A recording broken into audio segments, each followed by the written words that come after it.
I never imagined that I would work for one of Seattle's largest IT corporations, Sterling Corporation. Being raised by a single mother who worked two jobs in a small Idaho town, corporate life looked like a far-off ideal.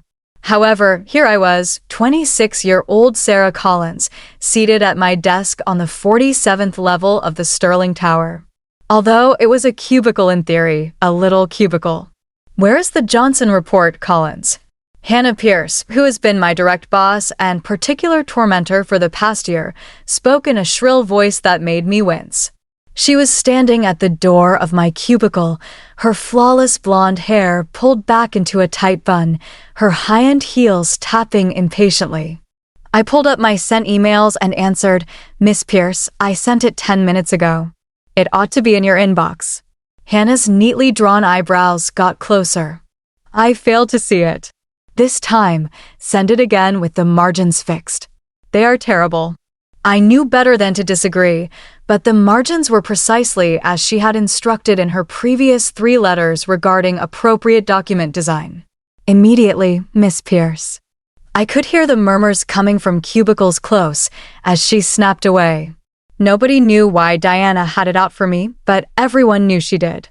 Perhaps it was the designer suits I was wearing from Target's clearance sale. Perhaps my state school degree was one of their A-list qualifications. Or perhaps they simply wanted someone to despise in order to feel better about themselves. From the adjacent cubicle, Maria said, "Don't let her get to you." She was a fellow outsider in a corporate jungle and one of the few friends I had met here. "The reason she is upset is because Roberts gave your presentation high marks during the morning meeting." As I resented the report, I forced a tiny smile, but my hands were shaking. Diana would have the justification she needed to terminate me if I made even the slightest mistake. Considering Mom's mounting medical problems back home, I couldn't let this position go. Spreadsheets and Diana's passive-aggressive emails filled the following few hours. I was still at my desk, double-checking a presentation for tomorrow's client meeting, even though the office had almost completely deserted by 6 p.m. "Collins, are you still here? Have nothing planned for Friday night?" I was startled by Diana's derisive tone. She was obviously on her way out as she stood there with her high-end purse. "I'm just wrapping up the Wilson presentation," I answered, attempting to seem calm. She examined her manicure. "Don't forget about tomorrow's office party. Attendance is mandatory. Try to wear something appropriate this time." My cheeks burned, remembering last month's team lunch where she loudly commented on my discount store fashion sense in front of everyone. After she left, I slumped in my chair, fighting back tears. The office party, another chance for Diana to remind everyone that I didn't belong in her world. "Rough day?" The gentle voice startled me. A young woman stood by my cubicle, someone I'd never seen before. She looked about my age, with warm brown eyes and a friendly smile. Her clothes were simple, jeans, a sweater, and comfortable flats, making her stand out among Sterling Corp's usual power suits. "I'm Emma," she said, perching casually on the edge of my desk. "Just started in marketing today." "Sarah Collins," I managed, quickly wiping my eyes. "Welcome to Sterling Corporation." "Thanks." She glanced at my computer screen. "The Wilson presentation?" I nodded miserably. "My boss wants it perfect for Monday's meeting." "Ah, Diana Pierce." Emma's eyes twinkled. "I heard about her. Quite the reputation." That's one way to put it. I found myself relaxing. Despite everything, there was something about Emma that made her easy to talk to. "Hey, wanna grab coffee? I know a great little place around the corner. You look like you could use a break." I hesitated, looking at my screen. "The presentation will still be there in an hour," Emma said gently. "Come on." My treat. Something in her voice made me nod. Grabbing my coat, I followed her to a cozy cafe I'd walked past 100 times but never entered. Over steaming lattes, Emma proved to be an excellent listener. Before I knew it, I was telling her everything about growing up poor, about Mom's illness, about landing this job and Diana's constant harassment. "Why don't you report her?" Emma asked, stirring her coffee thoughtfully. I laughed bitterly. To who? She's untouchable. Her father plays golf with half the board members. Besides, I need this job. Emma's eyes narrowed slightly. No one's untouchable, Sarah. Trust me on that. There was something in her tone that made me look at her more closely, but she quickly changed the subject, asking about my work in the marketing department. By the time we left the cafe, I felt lighter somehow. Emma had that effect, making problems seem more manageable just by listening. See you at the party tomorrow, she asked as we parted ways. I grimaced. Unfortunately, have to find something appropriate to wear first. Emma's smile turned mysterious. Don't worry about that. Just be yourself. Sometimes things have a way of working out. I should have known then that Emma wasn't just another new employee. Should have noticed how the security guard straightened up when she passed, how she navigated the building with the confidence of someone who'd known it for years. But I didn't. I was too preoccupied with surviving another day in Diana's world. The next evening, I stood in front of my apartment mirror, trying to make my only nice dress look more expensive than it was. The office party was being held at the Vista, one of Seattle's most exclusive rooftop restaurants, another chance for Diana to remind me I didn't belong. My phone buzzed with a text from Emma. Don't be nervous.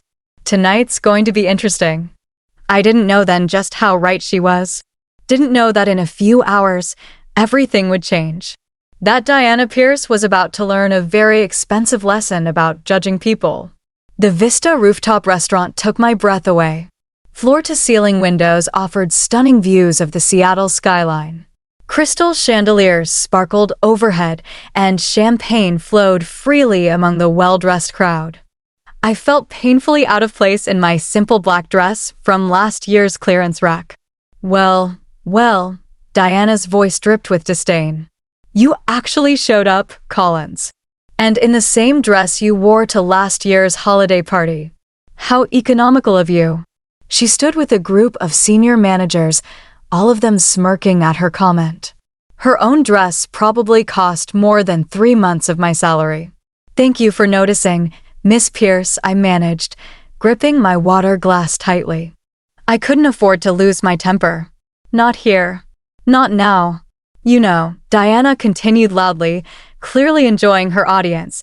Some people just don't understand corporate culture. They think they can walk in from their little small-town lives and fit in at a company like Sterling Corporation. She looked me up and down meaningfully. But class and sophistication can't be bought at Target, can they? Laughter rippled through her group. My face burned with humiliation.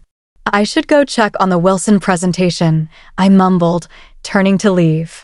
Oh yes, run back to your little cubicle, Diana called after me. That's where poor people like you belong. Not up here among actual professionals. I was nearly at the elevator when a familiar voice stopped me. Leaving so soon? Emma stood there, but not in the casual clothes I'd seen her in yesterday. Tonight, she wore a stunning red designer dress that made my simple black one look like a dish rag. Yet somehow, her warm smile was exactly the same. I don't belong here, I whispered, fighting back tears. Actually, Emma's eyes sparkled with mischief. You belong here more than most. Come with me. Before I could protest, she linked her arm through mine and led me back into the party. Diana was still holding court near the windows, regaling her audience with what I assumed were more jokes at my expense. Miss Pierce, Emma called out clearly. The room suddenly went quiet. Diana turned, her practiced smile freezing when she saw Emma. I'm sorry, you are? Emma Sterling, my new friend, replied calmly, though you probably know me better as Robert Sterling's daughter. You know, your CEO. The champagne glass in Diana's hand slipped and shattered on the floor. Nobody moved to clean it up. They were all too busy staring at Emma in shock. I was staring too. Emma Sterling. The Emma Sterling. Heir to Sterling Corp and notorious for working incognito in different departments to learn the business from the ground up. And Miss Sterling, Diana's face had gone from smug to sickly pale in seconds. I had no idea you were, and we weren't expecting. Clearly, Emma's voice was arctic. I've spent the past month observing various departments, Miss Pierce. Getting to know our employees. Their strengths. Their challenges. Her eyes hardened. Their bullies. The silence in the room was deafening. I've seen how you treat people you consider beneath you, Emma continued. Particularly Sarah Collins, one of our most promising young marketing analysts. Did you know her campaign proposals have increased our social media engagement by 47% this quarter? Or were you too busy criticizing her clothes to notice her work? Diana's mouth opened and closed like a fish out of water. I was just maintaining professional standards. Professional standards? Emma's laugh was sharp. Let's talk about professional standards, Miss Pierce.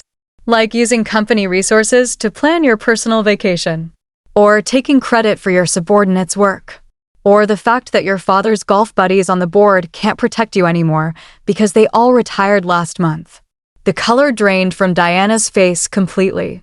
Your services at Sterling Corp are no longer required, Emma stated flatly. Security will escort you to clear out your desk. Your replacement starts Monday. She paused, then added with a hint of satisfaction. I believe you know her. Sarah Collins. My head spun. What was happening? You can't do this, Diana sputtered. My father. Your father already agreed to your termination when I showed him the evidence, Emma cut in. He was quite embarrassed, actually. Now, I believe security is waiting. 2 security guards materialized as if by magic. Diana looked around wildly, but her former sycophants were suddenly very interested in their shoes. As she was led away, Emma turned to address the stunned crowd. Sterling Corp's success was built on innovation, integrity, and treating people with respect. Anyone who can't embrace those values should follow Miss Pierce's example and leave. Now, the room quickly emptied, leaving just Emma and me. You planned this, I managed finally. Emma grinned. I've been working undercover in different departments for 6 months, evaluating our corporate culture. Diana Pierce wasn't the only toxic manager we found, but she was by far the worst. She squeezed my hand. Your promotion is real, by the way. Your work caught my eye weeks ago before I even met you. But why? I gestured helplessly at everything. Because talent and hard work matter more than designer labels, Emma said firmly. Because I grew up watching people like Diana Pierce make life miserable for people like you. Because Sterling Corp needs leaders who lift others up, not tear them down. Tears spilled down my cheeks. Thank you, I whispered. Don't thank me yet, Emma laughed. Wait until you see your new office. And your new salary. She linked her arm through mine again. Come on, let's get out of here. That little cafe is still open, and I think this calls for celebration lattes. As we left the vista, I couldn't help but smile at the irony. Diana had been right about one thing. I didn't belong in her world of petty bullying and social climbing. I belonged in something better. 3 months later, my marketing team's latest campaign won an industry award. I accepted it wearing a Target dress, standing next to Emma in her designer gown. We both smiled for the cameras, ignoring the whispers about my inappropriate attire. Because we knew something the whispers didn't. Success isn't about where your clothes come from or who your parents know. It's about what you bring to the table. As for Diana? Last I heard, she was working at a small firm in Tacoma. Apparently, her father's golf connections weren't as useful as they used to be. Emma and I still meet at that little cafe every week, planning Sterling Corp's future over lattes. She's still the same person who sat on my desk that Friday evening, kind, genuine, and completely unimpressed by designer labels. And me? I still shop at Target. But now, I do it from my corner office on the 50th floor. Sometimes life has a way of putting bullies in their place. Sometimes all it takes is one person willing to stand up and say, enough. And sometimes, just sometimes, the person you think is just a friendly new colleague turns out to be exactly who you needed in your corner all along.